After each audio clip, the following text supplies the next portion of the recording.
বিশ্বনবী বলতেন জুমার দিন শ্রেষ্ঠ দিন, এই দিন আমার উপরে বেশি বেশি দুরূদ পড়ো। ফাইন্না সালাতাকুম মা'রুদাতুন আলাইয়া, কেননা তোমরা যে আমার উপরে দুরূদ পড়ো, আমি মরে যাওয়ার পরে এই দুরূদগুলো কে পাঠিয়েছে তার নাম, তার বাবার নাম সহ ফেরেশতারা আমার কবরে দিয়ে আসে।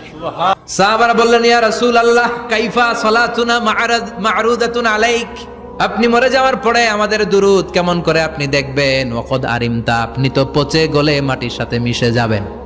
বিশ্বনবী বলেন, ইন্নাল্লাহা হাররামা আলাল আরদি আন তাকুলা আজসাদাল আম্বিয়া, নবীদের লাশকে খেয়ে ফেলা, নবীদের লাশকে পচিয়ে ফেলা জমিনের সব মাটির জন্য আল্লাহ হারাম করে দিয়েছে। নবীদের লাশ পচে না, নবীদের লাশ গলে না। যারাই বিশ্বনবীর উপর দুরূদ পড়বেন, আপনার নাম সহ, আপনার বাবার নাম সহ, মালাইকাতু সাইয়াহিন, একদল ফেরেশতা আছে শুধু রাউন্ড দেয় গোটা ওয়ার্ল্ডে। কারা বিশ্বনবীর উপর দুরূদ পড়েছে, এই দুরূদ নিয়ে, এই নাম নিয়ে বিশ্বনবীর কবরে তারা পৌঁছে দেয়। চিল্লায় পড়েন আল্লাহু আকবার।